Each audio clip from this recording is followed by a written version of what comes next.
São pontos, meus queridos, que a gente tem que pensar antes de cair num casamento. Desde coisas até consideradas simples, um horário de chegar em casa. Se você não tinha horário para chegar em casa quando era solteiro, após assumir um casamento, as coisas modificam. Se você não tinha responsabilidade no sentido de dar uma satisfação ao seu pai, à sua mãe, quando você ia sair de casa, no casamento é diferente. Na realidade, se você não quer responsabilidades sérias, se você não está disposto a dividir situações, compartilhar situações, o melhor nesse caso é não casar mesmo. Porque senão fica uma pessoa refém de alguém que sequer está aí pela tua opinião.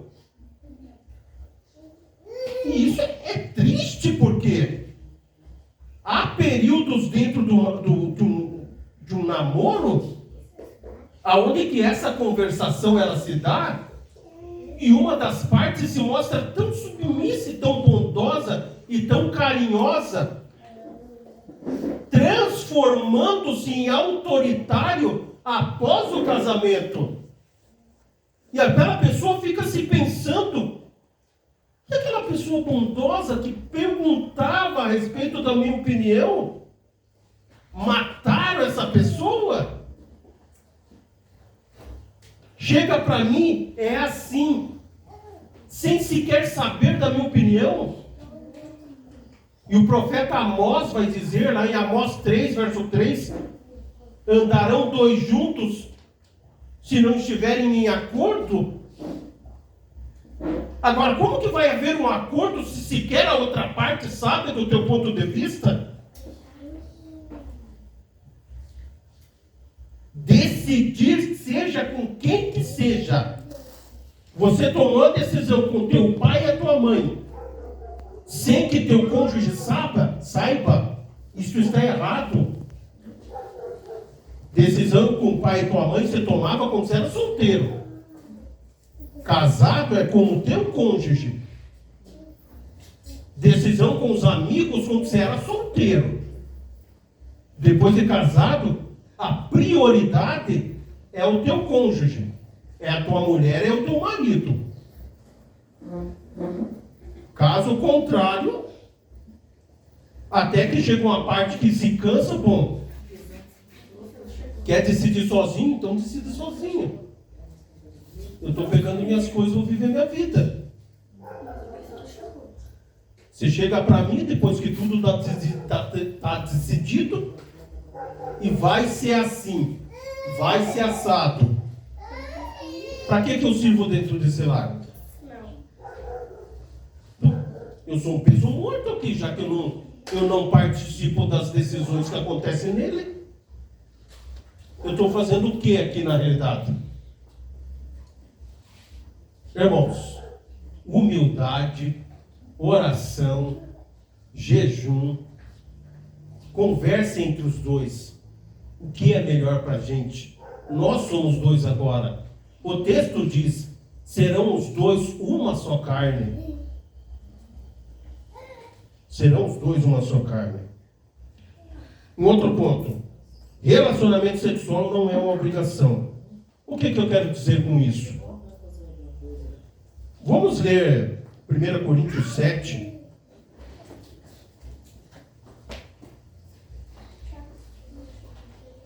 1 Coríntios 7, o texto tem muita coisa a dizer para nós ali. Às vezes eu fico me perguntando, meus queridos, com algum tema, algumas considerações que elas não são feitas na igreja.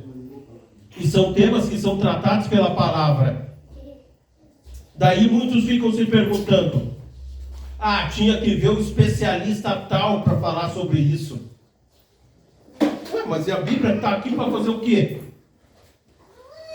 É que tem um palestrante que vem de São Paulo, ele é especialista em casamento. Eu já participei de alguns. E pasmem, a Bíblia não é aberta nem espírito de profecia, muito menos espírito de profecia.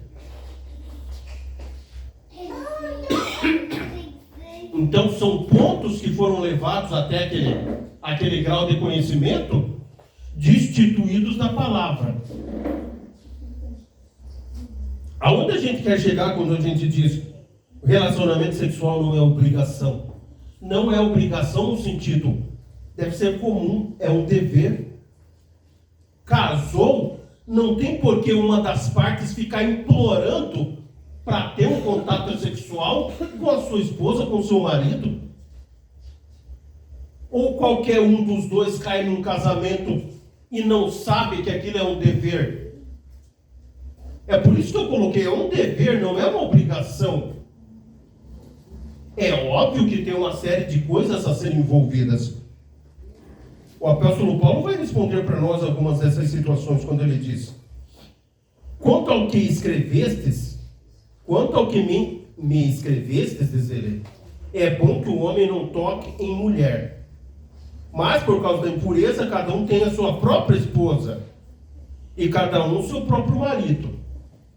Olha a clareza dos textos, meus queridos. Aí precisa vir um especialista lá de São Paulo, lá de Rio de Janeiro, lá de não sei da onde. Aí o texto diz: o marido conceda à esposa o que lhe é devido, e também semelhantemente a esposa ao seu marido. A mulher não tem poder sobre o seu próprio corpo, diz o texto, mas a continuidade, e sim o marido. E também, aí o marido vem até aqui, ó. A mulher não tem poder sobre o seu próprio corpo. Tá vendo, fulana? Tá vendo, Benedita? A mulher não tem poder sobre o seu próprio corpo, Benedita. Só que ele não continua o texto. Semelhantemente, o marido não tem poder sobre o seu próprio corpo, e sim a mulher. O relacionamento é sempre mútuo.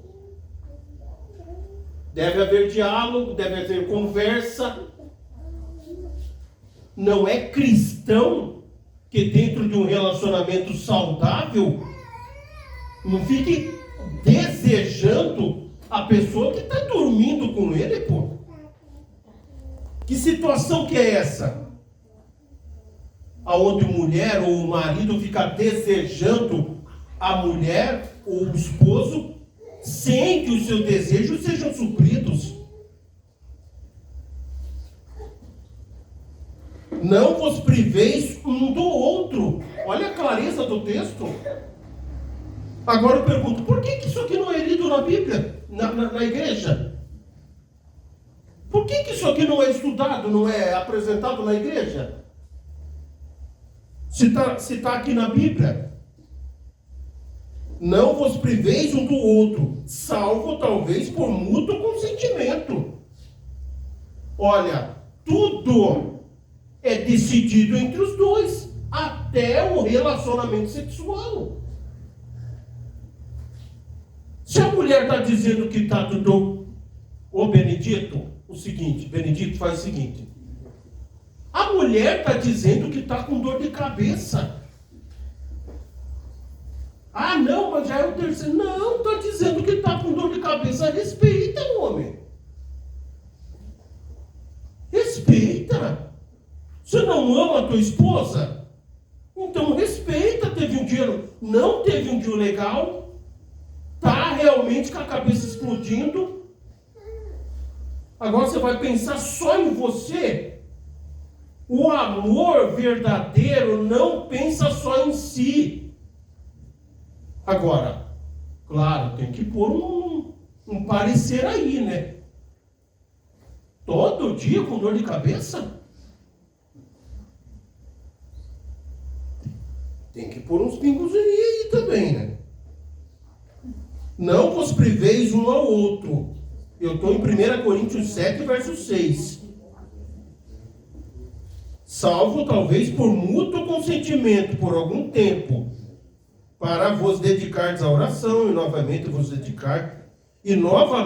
ajuntardes, para que Satanás vos não tente por causa da incontinência. Da incontinência. Está entendendo? O mundo jaz no maligno. Tem sempre uma proposta indecente para ser feita. Claro que nada justifica, mas não se deve cutucar leão com vara curta. E isso faz parte, isso aí não é o que eu estou falando. O relacionamento sexual não deve ser uma obrigação, aonde uma parte, para satisfazer a outra, está fazendo algo que nem ela quer realmente. Está entendendo? O apóstolo Paulo diz com todas as letras. Continuando aqui. A sensualidade tira o entendimento. O profeta Oséias vai dizer isso lá em Oséias 4, verso 11. Em Provérbios 7 tem uma mulher que está... Ela não está, mas ela está conseguindo seduzir a um homem. Lá em Romanos 16, 17 a 20, apresenta ali uma série de ordenanças de Paulo quanto aos equívocos da sensualidade. A sensualidade, ela é usada na palavra de Deus como um sinônimo para imoralidade sexual. Eu penso assim.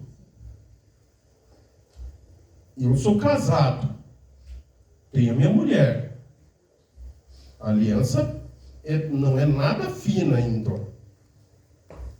Ali você abraça a tua esposa, você beija.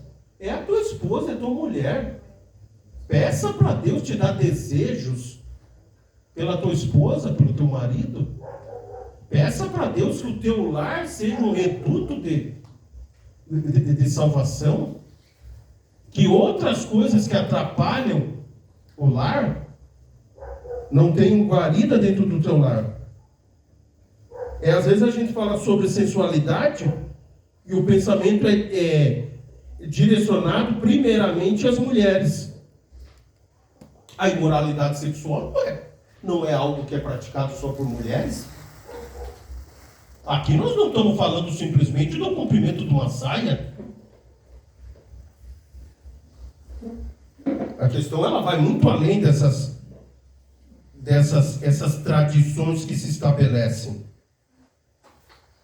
Vamos ver lá o texto de 1 Coríntios 6.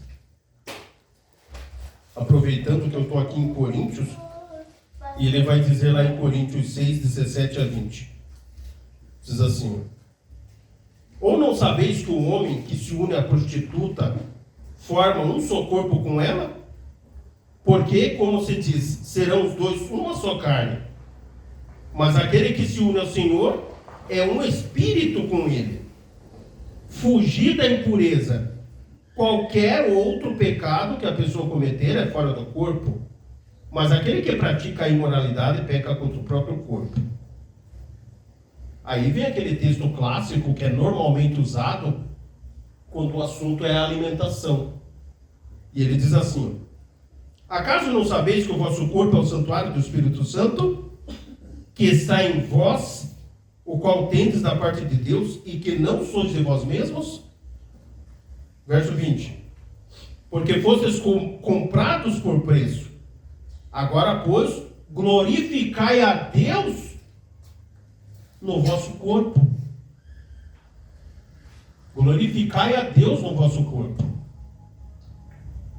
Eu acredito sinceramente que a roupa foi feita para esconder o corpo e não para mostrar. Eu acredito sinceramente nisso. Eu não sei aqui quantos concordam comigo. Para que foi inventada a roupa? Para cobrir o corpo. Isso aqui é... O texto continua. Concepções equivocadas sustentadas pelo marido. Esse aqui, ele é um ponto tão importante, meus queridos, que até a Bíblia é usada. O texto que muitos chefões do lar usam é a primeira parte de Efésios 5, 22 e 23 ali, ó.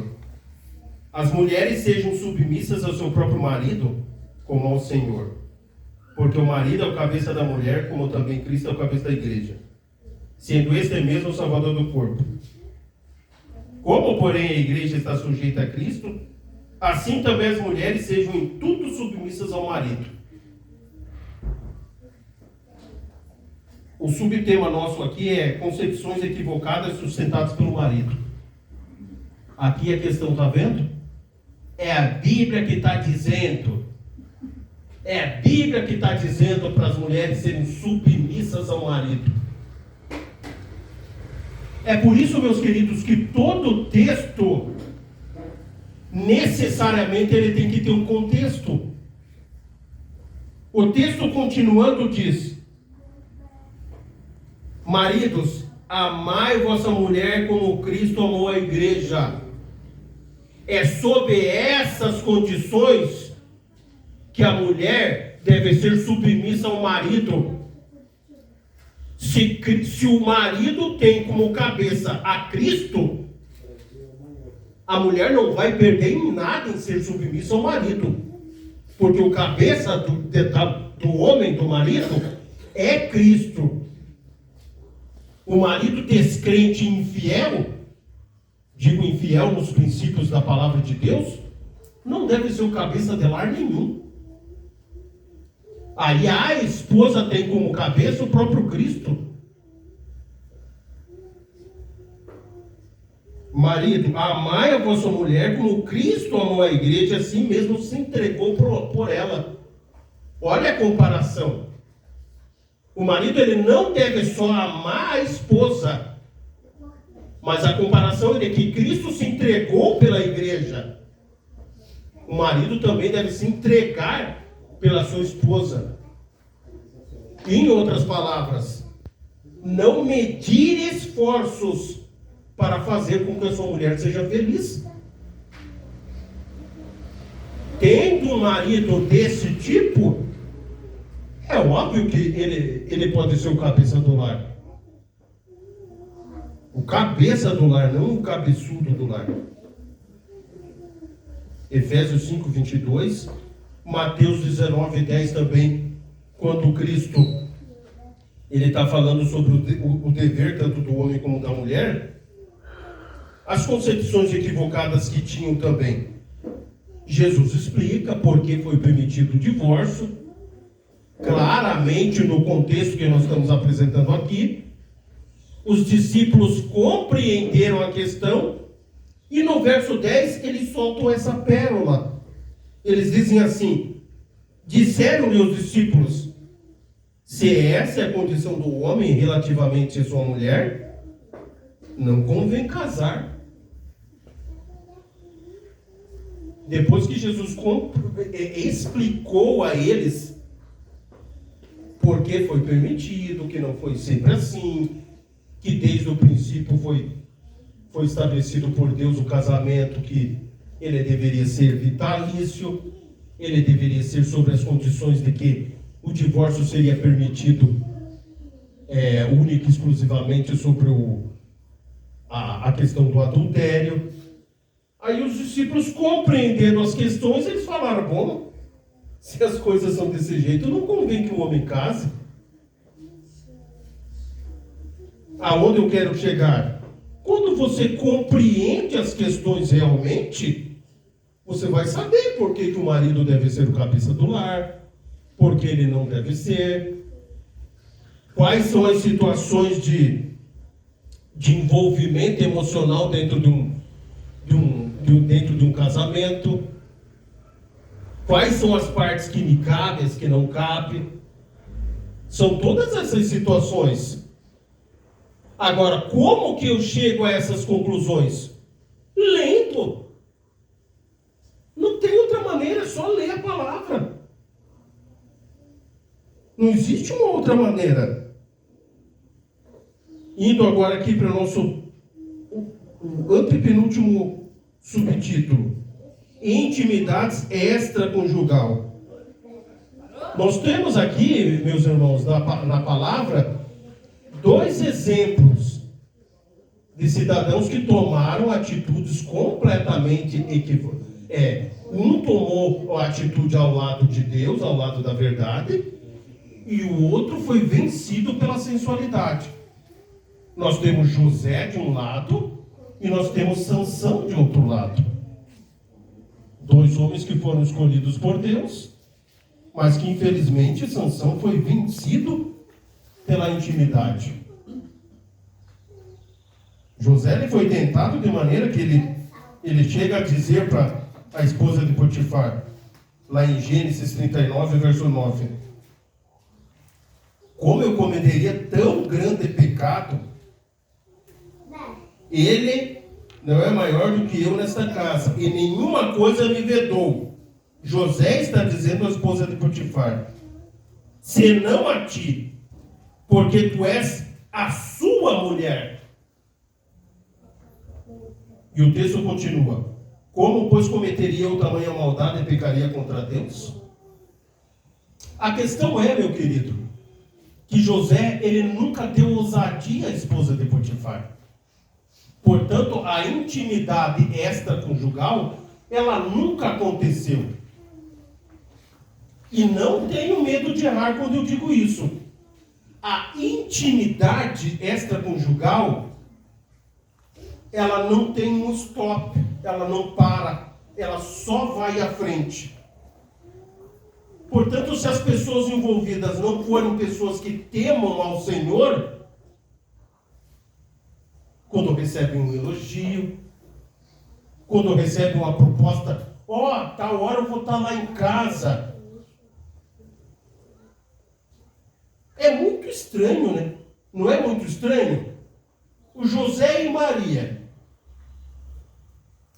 A que hora que o José está em casa? O José está em casa 3 horas da tarde. A que hora que o José não está em casa? 2 horas da tarde.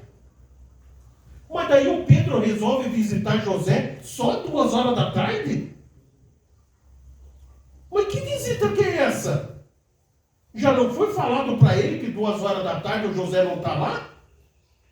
Por que ele só resolve visitar José quando José não está em casa?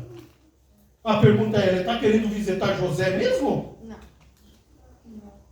Meus queridos, tem coisas assim na vida que não precisa ser um gênio para chegar numa conclusão. E está aqui o exemplo de José, o exemplo de Sansão. De um lado nós temos uma pessoa vitoriosa, porque não admitiu nenhum tipo de intimidade. Para dar um recado por mão, eu levo 30 segundos e eu dei o recado. Aí para dar o recado para a irmã, eu levo 10, 15, 20 minutos. Ué, mas não tem uma coisa errada aí, meus queridos? Não é o mesmo recado? Não é o mesmo recado? Por que para o homem eu quero uma distância e para a mulher eu quero permanecer conversando? Tem 3 situações, meus queridos, onde acontece o maior número de traições. 3 ambientes. É o ambiente do serviço, do trabalho. É o ambiente da academia. E pasme com o terceiro. É a igreja. Onde acontece mais traições e mais adultério. Aí eu pergunto, a igreja deveria estar nessa lista? A igreja? E a igreja aqui, eu não estou colocando a igreja, as igrejas no geral. Aí você me pergunta por quê? Sob a bandeira de evangelho, sob a bandeira de cristianismo, cria-se muita intimidade. E eu, mais ou menos, há uns 15 anos atrás, eu estava conversando com uma senhora que eu tenho como mãe, foi minha conselheira durante muito tempo, a maioria das dificuldades que eu passava, eu lembrava dessa senhora. Fui muito amigo dos filhos dela também, do marido dela já falecido, e ela dizia para mim: o teu jeito de pensar, tua maneira de pensar, de entender mulher, é que nem os homens de 1960. Ela falou: que bom, né? Eu pensei comigo, se eles eram pessoas sérias e evitavam qualquer contato íntimo com o sexo oposto, não vivi em 1960, sou de 77, mas eu entendi aquilo ali não como uma reprovação, como um elogio. Aí, sob a bandeira, repito, de evangelho, de tratar de assuntos de igreja, de falar de Bíblia, cria-se intimidades desnecessárias. Repito, cria-se intimidades extraconjugal desnecessária. E a questão é, tenha esse temor de Deus, se ponha do outro lado da história. Ao término do culto. Tá lá no canto. Sábado. Domingo. 10, 15, 20 minutos. A outra parte que está observando isso, ela não está no direito de questionar? Mas vem cá. O que vocês tanto conversam? Porque qual é o diferencial? Ciúme é uma criação da mente. Agora, o que você vê e ouve, você pode questionar. Você pode dizer. Mas é tanta coisa assim que se tem para conversar?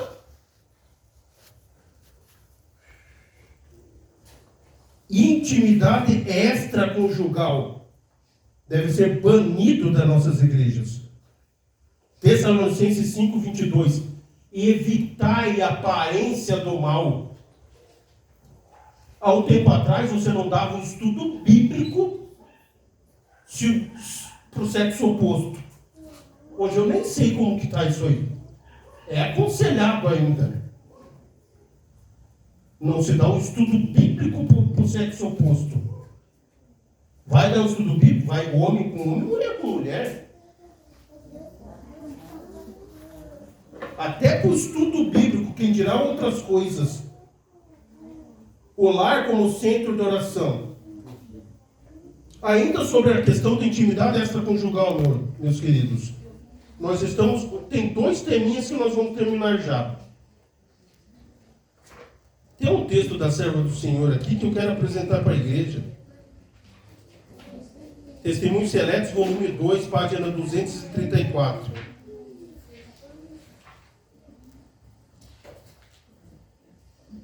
O texto diz assim, devemos colocar-nos num ponto de vista elevado. Devemos crer e pegar a verdade como é em Cristo. A santidade nunca há de conduzir a atos menos honestos. Se alguém que pretende ensinar a verdade se inclina a estar muito na companhia de uma moça ou mesmo de uma senhora casada, se em confiança chega a lhe pôr-lhe a mão ou se entretém a miúde com ela em conversações íntimas, acautelai-vos contra ele. Os princípios puros da verdade não estão arraigados em sua alma. Essas pessoas não estão em Cristo, nem Cristo nelas. Sabe o que me pasma muitas vezes, meus queridos? Nós temos informações para não viver isto. Nós temos informações para sair desta lista do 3º lugar em traição e adultério, perdendo só para academia e ambiente de trabalho. E eu acredito que a gente possa chegar nesse patamar sim, sim, não, não. Sim, sim, não, não. Muito contato, muita risadinha com o sexo oposto, isto não vem de Deus. Brincadeirinhas, piadinhas, a busca, nota-se em muitas situações que há uma tentativa constante de se manter contato. Eu penso assim, quer conversar, conversa com a mulher em casa, pô. Quer fazer um carinho? Quer encostar em alguém? Encosta na mulher que Deus te deu. Abraça, beija, sente o cheiro do perfume dela. É a tua mulher, ali pode. Faz brincadeirinha, conta piada pra ela. Enfim, faz de tudo. Ali é tua mulher. Agora a mulher dos outros, não. A mulher dos outros é a mulher dos outros, pô. O lar como centro de oração. Salmo 143, verso 1. Que na realidade é o nosso santuário dentro na terra. O lar como centro de oração. 143, verso 1.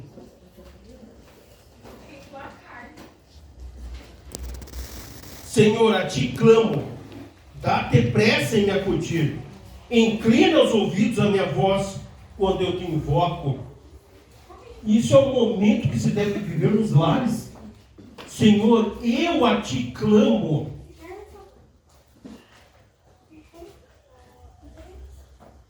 Dá ouvidos às minhas súplicas, responde-me segundo a tua fidelidade, segundo a tua justiça.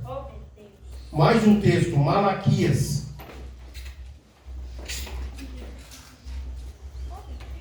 Esse texto ele fala sobre a questão de que Deus ele não ignora a nossa luta para viver a verdade. Malaquias 3, 16 e 17 diz assim: Então os que temiam o Senhor falavam uns com os outros, o Senhor atentava e ouvia. Havia um memorial escrito diante dele para os que temem ao Senhor e para os que são lembrados pelo seu nome. E eles serão para sempre, eles serão para mim particular tesouro. Tchau, irmã. Naquele dia que prepararei, diz o Senhor dos Exércitos. E eles serão para mim particular tesouro. Naquele dia que prepararei, diz o Senhor dos Exércitos. Nosso penúltimo tema aqui. Orgulho demoníaco. Meus queridos, um problema que envolve muitos lares também. Nós já estamos finalizando, irmãos. Eu não posso deixar essas duas últimas considerações. Eu sei que nosso tempo avançou bastante, mas é de suma importância essas duas últimas considerações. Às vezes acontecem dentro dos lares, e já durante algum tempo, uma discussão a respeito de um determinado tema. Aí o inimigo sugere o seguinte: Bastião, faz o seguinte, há quanto tempo você está brigando com a tua esposa por causa desse tema? Você está batendo o pé dizendo que é certo, Bastião. Você não vai admitir agora que você está errado, Bastião. Ali a pessoa se firma no orgulho. Tanto é que eu coloquei como orgulho demoníaco.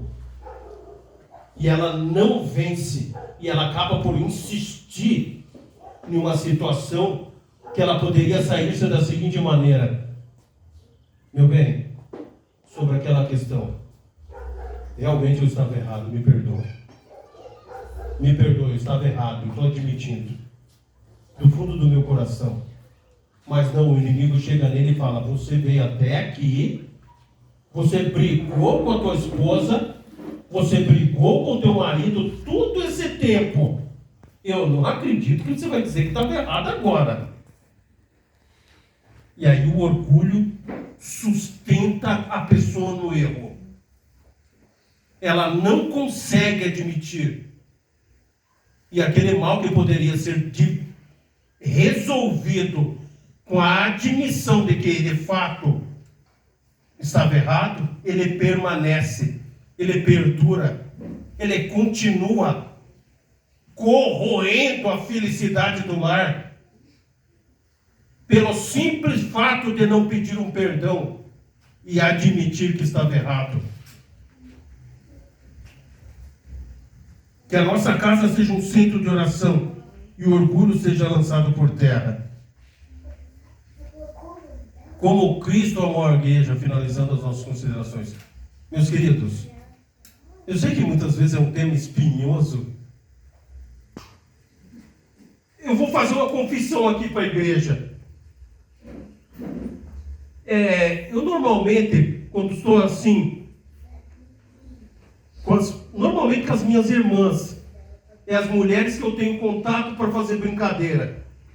Como elas são minhas irmãs, eu me sinto à vontade com as minhas irmãs. Aí eu faço brincadeiras, eu faço piada, elas dão risada.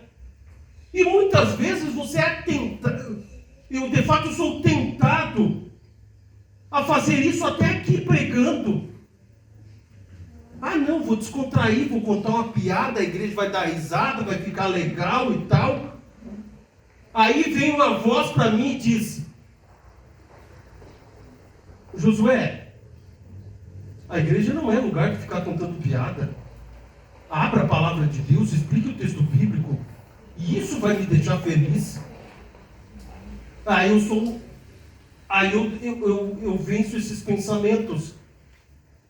Muitas das vezes a gente poderia vir aqui fazer um talk show aqui, fazer todo mundo ficar dando risada e sair daqui da igreja e ali fora já uma voz do Espírito Santo dizer: pesado fosse na balança e achado em falta. Irmãos, as considerações que a gente tem feito aqui são observações. Nós estamos trabalhando com fatos que infelizmente ainda estão entre nós. Isso. Consideração final: chame Jesus Cristo, beba o sangue como a carne de Cristo. É com Ele que nós devemos ter relacionamento íntimo. E o texto bíblico vai dizer: a intimidade do Senhor, ela é revelada para aqueles que obedecem. É com Cristo que nós devemos ter um relacionamento íntimo. Consequentemente, nós teremos condições psicológicas, nós teremos condições espirituais para tratar bem as nossas esposas, para tratar bem os nossos maridos e vivermos ainda aqui nesta terra um pedacinho do céu, onde o respeito e o amor mútuo eles acontecem de maneira natural. Por quê? Porque bebemos o sangue de Cristo e comemos a carne de Cristo. Ou seja, nós temos um relacionamento íntimo com Cristo. E é com Ele que nós temos que ter um relacionamento íntimo. Consequentemente, nossos lares será, de fato, um pedacinho do céu aqui nesta terra. Amém? Amém. O hino 240, para finalizarmos.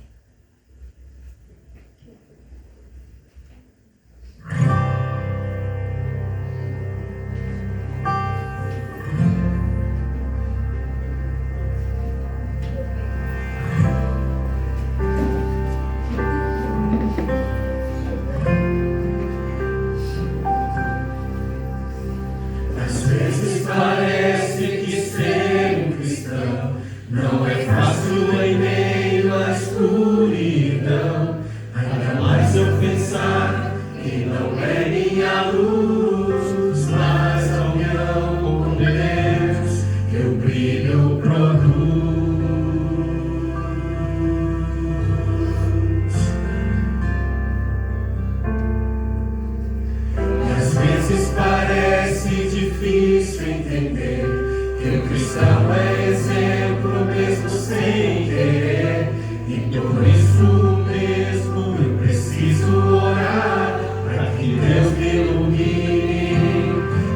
assim eu possa brilhar. Senhor, eu quero brilhar por ti. Quando o mundo se apagar, eu quero que através da minha vida alguém possa te enxergar. Faze com que mesmo sem palavras eu fale do teu amor.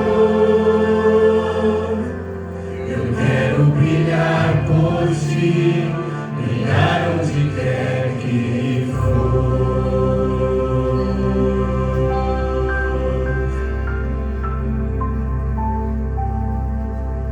Às vezes eu temo que vou fracassar, pois eu sei que errei, continuo a errar. Mas se a minha luz parece extinguir-se, meu Deus me dá força para prosseguir.